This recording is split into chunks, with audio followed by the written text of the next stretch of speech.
What's going on, guys? It's your boy John the Liquidator coming back with another video. Look like Austin Kelly just gave us a major update on Caitlin Clark and Stephanie White. Guys, for this one here, we got to go to Chicago. Let's get it. Let's go.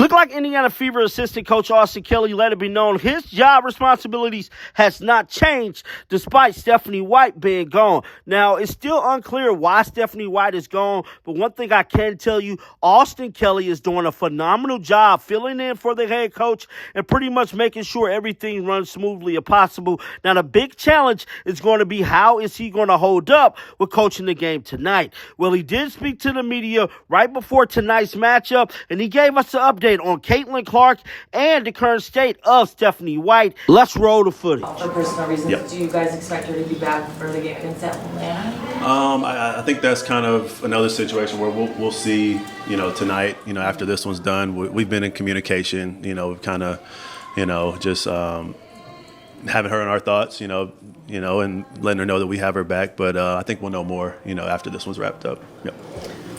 Austin, do you have any memories of either like watching the 90s Bulls in this arena or anything like that? Oh yeah, a lot of memories. I was growing up around that time, and when the Bulls were on their run, that three-peat, I want to say I was born in '89. I'll age myself, and I remember I played AAU basketball. And we were on the roads, and me and my teammates were crammed into hotels. I don't know, days in or whatever it was, watching them in June, and so.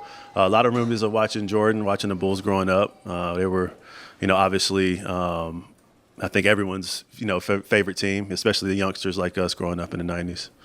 Yep. When you're preparing to face the Sky, how do you specifically kind of look at Camila Cardoso, the way that she has grown into the team this season? What kind of sticks out to you on film? Her activity. I think that, she's, since seeing her in college, she's added something to her game, every year. She does a great job in the two-man game of really diving hard and making herself available for those high lows. Her teammates are doing a great job of fighting her. So, that's a point of emphasis for us, is keeping her out of her areas that she loves to operate from and making it difficult for her and forcing her in the long, tough twos that we want her to shoot outside the paint. Coach, can you talk about how quickly you guys sort of gelled as a coaching staff, even though, this is your first season all of you together here in Indiana? This isn't an ideal situation, but the fact that you gelled so quickly, how that is sort of helping in terms of you being able to do this? Yeah, I think it's we all got history. Steph, back in 2012, my wife was on that team when she was an assistant. Breon January was the point guard. And, I was coaching high school back during that time, and I had summers off, so I was always in the gym. And so being around Steph, it's been, well over 10 years. Seeing how she operates, seeing how she works, getting to pick her brain when I was a young up-and-coming high school coach was huge for me. And I think that you're seeing just our connectivity, over the years. We've made several other stops along the way, but when we come back, we know each other. We have a great feel for each other and, our strengths and weaknesses. And so we kind of balance each other out in areas that we're weak in.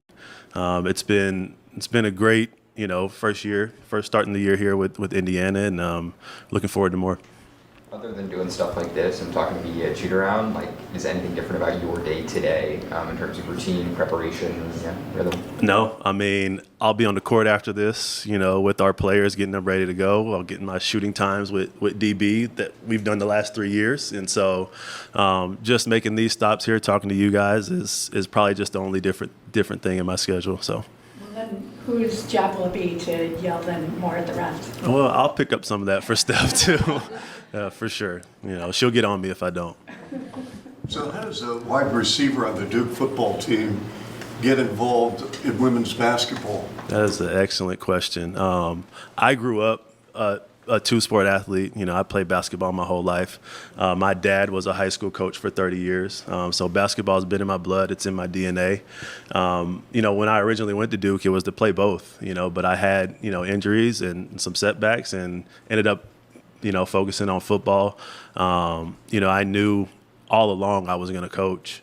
you know, even playing football at Duke, I knew that I was going to be a basketball coach. It's something that that rubbed off on me from my dad, and you know, it's something that I've always wanted to do. And so, you know, I started at the high school level, you know, after finishing up school at Duke, and you know, that relationship that I built with Steph and Lynn Dunn, you know, and during that 2012 season was huge for where I am today.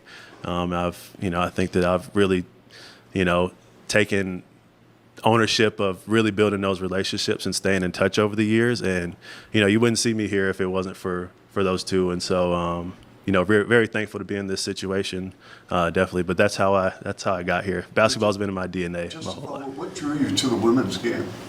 You know, I think it was spending time, you know, with my wife in the summers and seeing her play. You know, she was drafted to D.C., bounced around early on, was traded to Tulsa, you know, and was traded to, in that second year, was traded to Indiana, you know, kind of mid-year. And I think spending time around the game there. But also, you know, I have a sister that grew up playing the game, you know, and I've always been around the women's game, the men's game. And so, you know, I think that early on in my wife's career, really, you know, sitting in those practices, you know, sometimes being a part of them and seeing the game and how it's, you know, it's really simple. You know, we make it complex, but seeing how Lynn and Steph really broke it down and made it really simple for their players was, you know, something that really grabbed a hold of me. And, you know, I knew I wanted to be a part of this game. I'm sure the answer's a lot, but what are some of the biggest things you've learned from Lynn and Steph? Oh, keep it simple, stupid.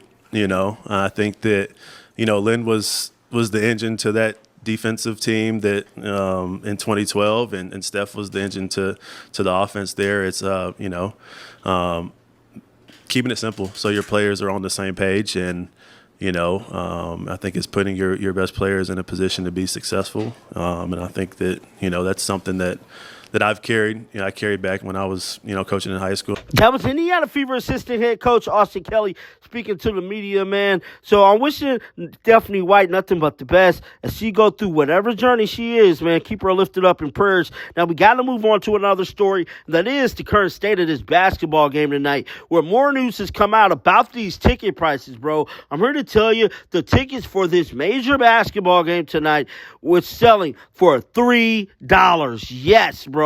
You heard me correctly. $3.